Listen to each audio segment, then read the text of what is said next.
ఓం నమశివాయ. నమస్తే అండి. వెల్కమ్ టు అవర్ ఛానల్ సంఖ్య జ్యోతిష శాస్త్రం. నేను మీ మురళీధర్, ఆస్ట్రో న్యూమరాలజిస్ట్. ఈరోజు టాపిక్ 12 భావాలు, వాటికి సంబంధించిన కారకత్వాలు. గత వీడియోలో రాసులు అంటే ఏంటి, ఆ రాసులు ఎన్ని అంటే 12 రాసులు, వాటికి సంబంధించిన పేర్లు, అలాగే లగ్నాలు 12 లగ్నాలు, వాటికి సంబంధించిన అధిపతులు, నక్షత్రాలు, ఇలా ఒక్కొక్క టాపిక్ కూడా మీకు ఒక్కొక్క వీడియో ద్వారా మీకు వివరించడం అనేది జరుగుతుంది. అలాగని ఈ కారకత్వాలు కూడా ఈ జ్యోతిష శాస్త్రంలో చాలా ముఖ్యమైనదిగా చెప్పొచ్చు. ఎంచేతంటే ఈ 12 భావాలు మన జీవితంలో జరిగే సంఘటనలు, అలాగే మనం పుట్టేటప్పుడు ఏ విధంగా ఉంటాం, మన యొక్క ఆరోగ్య స్థితి ఏంటి, అలాగే మనం మాట్లాడే విధానం ఎలా ఉంటుంది, మన యొక్క ధనం అంటే ఆర్థిక పరిస్థితులు ఎలా ఉంటాయి, అలాగే వైవాహిక జీవితం ఎలా ఉంటుంది, ఇలా ప్రతి విషయం కూడా ఒక్కొక్క భావం వివరించడం అనేది జరుగుతుంది. అలాగే ఒక్కొక్క భావానికి ఒక్కొక్క గ్రహం ఆధిపత్యం వహించడం అనేది జరుగుతుంది. కాబట్టి వీటికి సంబంధించిన వివరాలు మీకు పూర్తిగా తెలియాలంటే ఈ వీడియో పూర్తిగా చూడటానికి ప్రయత్నించండి. అలానే మీలో ఎవరికైనా సరే మీ యొక్క జాతక వివరాలు తెలుసుకోవాలనుకున్నా, లేదనుకుంటే నేమ్ కరెక్షన్ చేయించుకోవాలనుకున్నా, లేదా మీ పుట్టిన పిల్లలకు మంచిగా పేరు కావాలనుకున్నా, ఈ స్క్రీన్ పై కనిపిస్తున్న నెంబర్కి కాంటాక్ట్ చేయండి. మీకు సంబంధించిన జాతక వివరాలు తెలుసుకోండి. అలానే మీ ఇచ్చే చార్ట్ లో ఏ విషయాలు ఉంటాయంటే మీ జాతకానికి సంబంధించిన అదృష్ట వివరాలు, అలాగే మీ జాతకంలో ఏవైనా గ్రహ దోషాలు ఉన్నట్లయితే వాటికి సంబంధించిన పరిహారాలు, అదృష్ట రత్నం, అలాగే లక్కీ కలర్స్, లక్కీ డేస్, ఇలా ప్రతి విషయం కూడా మీ ఇచ్చే చార్ట్ ద్వారా మీకు వివరించడం అనేది జరుగుతుంది. ఓకేనండి. ఇప్పుడు ఈ 12 భావాలు, ఈ 12 భావాలు మన జీవితంపై ఏ విధంగా ప్రభావం చూపిస్తుందో ఇప్పుడు చూద్దాం. మొట్టమొదటిది తనుభావం. ఈ తనుభావం ఏ విధంగా ఏర్పడుతుందంటే మనం పుట్టే సమయానికి సూర్యుడి స్థితిని బట్టి ఈ 12 రాసుల్లో లగ్నం అంటే సూర్యుడు ఉన్న స్థితిని బట్టి లగ్నం అనేది ఏర్పడడం జరుగుతుంది. ఫర్ ఎగ్జాంపుల్ ఏంటంటే మేషరాశిలో ఉన్నారనుకోండి, సూర్యుడు ఆ మేష లగ్నంగా భావించడం జరుగుతుంది. ఆ మేష లగ్నాన్ని ఫస్ట్ గా మనం తనుభావంగా అంటే మొట్టమొదటి భావంగా మనం దాన్ని పరిగణించడం అనేది జరుగుతుంది. అయితే ఈ తనుభావం అనేది దేని సూచిస్తుందంటే మనం పుట్టేటప్పుడు మన యొక్క శరీర స్థితులు ఎలా ఉంటాయి, మన ఆరోగ్య పరిస్థితులు ఎలా ఉంటాయి, మనం అంటే ఏ విధంగా మనం లైఫ్ లో మన రూపురేఖలు కావచ్చు, రంగు కావచ్చు, అలాగా ప్రతి విషయం కూడా ఈ తనుభావం అనేది మనకి తెలియపరచడం అనేది జరుగుతుంది. దీనికి సంబంధించిన గ్రహం చూసుకున్నట్లయితే సూర్యుడు. ఈ సూర్య గ్రహం అనేది మనం పుట్టిన సమయాన్ని స్థితిని బట్టి మన ఆరోగ్య పరిస్థితులు ఎలా ఉంటాయనేది ఈ తనుభావం ద్వారా మనం తెలుసుకోవచ్చు. 2 ధనభావం, దీన్నే వాక్ స్థానం అనేది కూడా అంటారు. ఈ వాక్ స్థానం కూడా మనం అంటే లగ్నం నుంచి 2వ స్థానం, ఇది వాక్ స్థానంగా చెప్పొచ్చు. ఈ వాక్ స్థానంలో ఒక శుభగ్రహం ఉన్నట్లయితే అది ఎలా ఉంటుందంటే మన చేతిలో ధనం ప్రీతంగా, మన ధనం అనేది చాలా మనీ అవడం జరుగుతుంది. అలాగే మన యొక్క వాక్ అంటే మనం మాట్లాడే విధానం, మాట్లాడే వాక్ శుద్ధి అంటారు చూసారా, చాలా స్పష్టంగా ఉంటది. అంటే ఎటువంటి మనం మాట్లాడేటప్పుడు కొందరికి కూడా కొంచెం గట్టిగా మాట్లాడడం, కొంచెం నెమ్మదిగా మాట్లాడడం అలా చేస్తుంటారు. అలాగే మరి కొంతమంది అయితే నెత్తిగా మాట్లాడడం, అంటే వాళ్ళు మాట్లాడే మాటల్లో స్పష్టత కొంతమందికి ఉండదు. అదే ఒక శుభగ్రహం ఉన్నట్లయితే వాళ్ళు మాట్లాడే మాటలు చాలా మృదువుగా ఉంటాయి. అలాగే ప్రతి విషయం కూడా ప్రతి ఒక్కరికి కూడా అర్థమయ్యే విధంగా వీళ్ళు మాట్లాడే తీరు ఎలా ఉంటుందంటే ఎదుటి వ్యక్తిని ఆకర్షించుకునే విధంగా ఉంటుంది. అదే ఇక్కడ ఒక పాపగ్రహం ఉన్నట్లయితే వాళ్ళు మాట్లాడే మాటలు ప్రతిదీ అలా మంచి కోసం మాట్లాడినా సరే ఎదుటి వ్యక్తులకి అది చెడుగా చేరుతుంది. ఈ ప్రతి మాటల వల్ల నలుగురు వీళ్ళు మాట్లాడేటప్పుడు ఏదో రూపంలో వీళ్ళు మాట్లాడే విధానం ఎదుటి వ్యక్తికి అది రాంగ్ డైరెక్షన్ వెళ్ళి గొడవలకు దారితీయడం అనేది జరుగుతుంది. అలానే ఈ పాపగ్రహం ఉండడం వల్ల వాళ్ళు ఎంత కష్టపడినా సరే వాళ్ళ చేతిలో ధనం అనేది నిలవదు, ఏదో రూపంలో ఖర్చు చేయడం అనేది జరుగుతూ ఉంటుంది.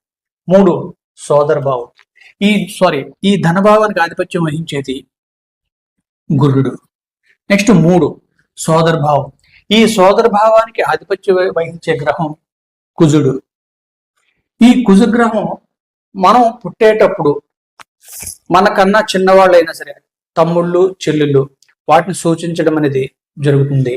ఇక్కడ ఈ కుజగ్రహం ఒక శుభత్వంగా చెందినట్లయితే అంటే లగ్నం నుంచి 3వ స్థానం, 3వ గ్రహం అనమాట. దీనికి సంబంధించిన స్థానంలో ఒక శుభగ్రహం ఉన్నట్లయితే మన తర్వాత పుట్టిన వాళ్ళ యొక్క మంచి చెడ్డలు అవి మంచిగా చూసుకుంటుంది. అలాగే మన కుటుంబ సభ్యులు కూడా మనతో పాటు అంటే మనం చెప్పే ప్రతి విషయాన్ని కూడా వాళ్ళు ఆదరించడం జరుగుతుంది. అలాగే మంచి చెడ్లు అనేవి మంచిగా ఉంటాయి. ఇంకో ముఖ్య విషయం ఏంటంటే ఈ సోదర భావం, అంటే ఈ సోదర భావం వల్ల మనతో మన యొక్క అన్నదమ్ము అది అక్క చెల్లి వాళ్ళు కూడా మనం చేస్తున్న ప్రతి విషయంలో కూడా వాళ్ళ తాలూకా సపోర్ట్ అనేది ఉంటుంది. మనకు కూడా మంచి ధైర్యం అంటే మన ధైర్యాన్ని కలిగించడం అనేది జరుగుతూ ఉంటుంది. ఇంకో విషయం ఏంటంటే ఇక్కడ ఇదే ఒక పాపగ్రహం ఉన్నట్లయితే మనకి వాళ్ళ ద్వారా వాళ్ళ మధ్య కలహాలు అవి జరుగుతూ ఉంటాయి. మన తాలూకు ప్రవర్తన కూడా మనం చేసే ప్రతి విషయం కూడా ఎదుటి వ్యక్తులు కూడా గొడవలు రావటం చేయడం, ఇంట్లో కుటుంబంలో గొడవలు రావటం అనేది జరుగుతూ ఉంటుంది. 3 మాతృస్థానం. ఇది చాలా చాలా ఇంపార్టెంట్ గా చెప్పొచ్చు. అంటే లగ్నం నుంచి 4వ స్థానం, ఇది మాతృస్థానం అంటారు. దీనికి సంబంధించిన గ్రహం చూసుకున్నట్లయితే చంద్రుడు ఈ మాతృస్థానంలో అంటే లగ్నం నుంచి 4వ ప్లేస్ లో ఏదైనా ఒక మంచి గ్రహం ఉన్నట్లయితే మన యొక్క అదృష్టం ఎలా ఉంటుందంటే సిరి సంపదలకు కానీ, అన్న వస్త్రాలకు కానీ, డబ్బు, బంగారం, ఉద్యోగం, కీర్తి, ప్రతిష్ట, గ్రామంలో అధికారం, ప్రతిదీ కూడా, వాహన సౌఖ్యం, ఇలా ప్రతిదీ కూడా మనకి వద్దన్న తడుగా అంటే మనకు వద్దనుకున్న ఆటోమేటిక్ గా ఏదో రూపంలో అవి మనకి లభిస్తూనే ఉంటుంటాయి. అదే ఒక్క పాపగ్రహంగా ఉన్నట్లయితే ఇవి ఏవైతే మనం అనుకున్నామో ప్రతిదీ కూడా మనకి ఏ చేసినా, ఏ కార్యక్రమం చేసినా దానికి మనకి రివర్స్ లో జరగడం అనేది జరుగుతూ ఉంటది. మనకి కనీసం ఉండడానికి ఒక ఇల్లు కూడా లేకుండా చేస్తుంటది ఈ ప్లేస్ లో కానీ ఒక పాపగ్రహం ఉన్నట్లయితే. నెక్స్ట్ సంతానం. ఈ సంతానాన్ని సూచించేది 5వ స్థానం. దీన్ని కూడా విద్యాస్థానం కూడా అనడం జరుగుతూ ఉంటది. ఇక్కడ ఒక శుభగ్రహం ఉన్నట్లయితే ఈ 5th ప్లేస్ కి ఆధిపత్యం వహించే గ్రహం చూసుకున్నట్లయితే గురుగ్రహంగా చెప్పొచ్చు. ఇక్కడ ఈ మంచి ప్లేస్ లో అంటే 5వ ప్లేస్ లో ఒక మంచి శుభగ్రహంగా ఉన్నట్లయితే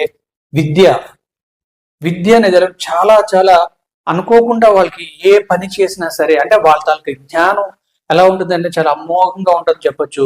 అలాగే కమ్యూనికేషన్ స్కిల్స్ అంటే ఎదుటి వ్యక్తితో మాట్లాడే విధానం చాలా అమోఘంగా ఉంటుంది. అలాగే వ్యాపారం, అలాగే సత్సంతానం, పుత్ర సంతానం, ఇలా ప్రతి విషయం కూడా ఈ 5వ భావం బట్టి మనకి లభించడం అనేది జరుగుతుంది. అదే ఇక్కడ ఒక పాపగ్రహం ఉన్నట్లయితే విద్యలో ఆటంకాలు, అలాగే పిల్లల విషయంలోకి వచ్చేసరికి సరైన సమయాన్ని పిల్లలు పుట్టకపోవడం, ఈ సంతానం అభివృద్ధి చెందకపోవడం, ఇలా ఈ పాపగ్రహం బట్టి వాటి ఉన్న స్థితిని బట్టి కూడా మనకి ఈ ప్రాబ్లమ్స్ అనేది రావడం అనేది జరుగుతూ ఉంటది. అదే ఒక శుభగ్రహం ఉన్నట్లయితే మనకు అనుకుంటే ప్రతి విషయంలో కూడా మంచి లాభాలు, మంచి జ్ఞానం, ప్రతిదీ కూడా మనకి అభివృద్ధి చెందుతుందని చెప్పొచ్చు. నెక్స్ట్ 6 శత్రుభావం. దీన్ని శత్రుభావం అంటే లగ్నం నుంచి 6వ భావాన్ని చూసుకున్నట్లయితే దాన్ని శత్రుభావంగా అంటారు. దీనికి కూడా ఆధిపత్యం వహించేది కుజగ్రహం. ఈ కుజగ్రహం ఈ శత్రుభావంలో ఒక శుభగ్రహం ఉన్నట్లయితే వాళ్ళకి వచ్చే ఆదాయం ఎలా ఉంటుందంటే కమిషన్ రూపంలో, నీచ ఆదాయం అంటే ఒక కమిషన్ రూపంలో, అంటే ఏదైనా ఒక మీడియేషన్ చేస్తే వాటి ద్వారా మనకు వచ్చే ఆదాయం అనేది లభిస్తూ ఉంటుంది. ముఖ్యంగా ఇక్కడ ఒక శుభగ్రహం చూసుకున్నట్లయితే వైద్య రంగంలో అంటే ఒక వైద్య రంగం ద్వారా అంటే ఒక డాక్టర్ అయ్యే ఛాన్సెస్ కూడా ఎక్కువగా అవకాశం అనేది ఉంటుంది. అలానే అదే ఒక పాపగ్రహం ఉన్నట్లయితే వీళ్ళు చేసే ప్రతి వ్యాపారంలో అవ్వచ్చు, ఉద్యోగంలో అవ్వచ్చు, వీళ్ళకి శత్రువులు అనేది అధికంగా ఉండడం అనేది జరుగుతుంది. వీళ్ళని ఏ విధంగా దెబ్బ తీయాలని ప్రతి ఒక్కరు కూడా ఆలోచించడం అనేది జరుగుతూ ఉంటది. నెక్స్ట్ కళత్ర స్థానం. ఇది కూడా చాలా ముఖ్యమైనదిగా చెప్పొచ్చు. దీనికి ఆధిపత్యం వహించే గ్రహం శుక్రగ్రహం.